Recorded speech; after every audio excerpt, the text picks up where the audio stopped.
Today's plein air painting is about being a plein air simpleton.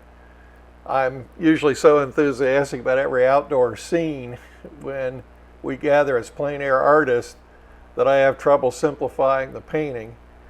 And so today I forced myself to be a plein air simpleton. Now I know my smart aleck friends probably can't tell the difference from my normal simpleton.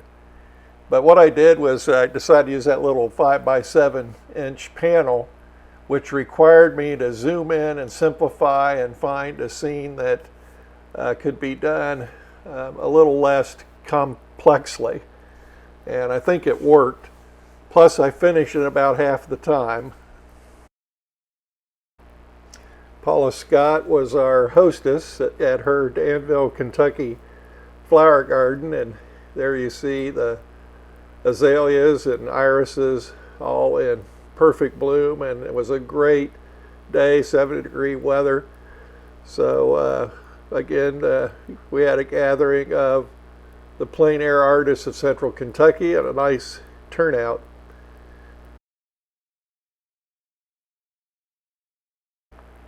What I chose to focus on was the purple irises in front of the stone wall, and there was a dark shrub to the right. That's the close-up of the view there. And what I did was get the darkest values in, get the dark of that stone wall and the dark of that shrub, and get it all laid in. And then I had to take a break to allow that to dry a little bit or to set and get sticky. So there's the point where I took a break. I've got all my darks in, and that will give me the chance to lay in the leaves at the bottom that you see there, the bottom of the irises, get that laid in. And again, allowing that paint to dry, the underpainting, so that I can lay the iris blooms in where it'll really pop and show up.